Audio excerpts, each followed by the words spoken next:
ایک شہر کی وادی میں ایک چھوٹی سی جادوئی پری رہتی تھی۔ اس کا نام نورا تھا۔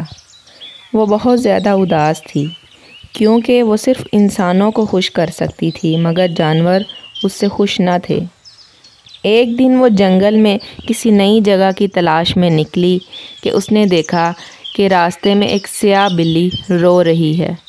نورا نے اس سے رونے کی وجہ پوچھی تو بلی نے کہا، مجھے کوئی پسند نہیں کرتا کیونکہ میری رنگت سیاہ ہے، میں انسانوں کی طرح خوبصورت نہیں۔ نورا بہت دکھی ہوئی۔ اس نے فیصلہ کیا کہ وہ بلی کی مدد کرے گی۔ اس نے اپنی جادوئی صلاحیت سے بلی کو کوسے قزح کے رنگوں میں بدل دیا تاکہ سب اس کو پسند کریں۔ جب جنگل کے دوسرے جانوروں نے اس رنگین بلی کو دیکھا تو وہ بہت خوش ہوئے۔ انہوں نے اس سے دوستی کر لی۔ مگر کچھ دن کے بعد بلی کو احساس ہوا کہ حقیقی خوبصورتی صرف رنگ میں نہیں بلکہ دل کی خوبصورتی میں ہے۔ اس نے دعا کی کہ اسے دوبارہ اپنا اصل رنگ مل جائے۔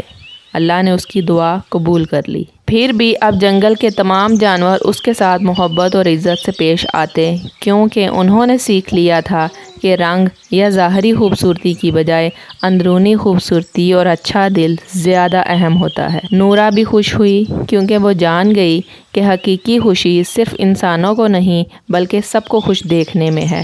وہ جانوروں اور انسانوں دونوں کی مدد کرتی رہی اور اس کی خوشیاں بھی بڑھتی گئیں۔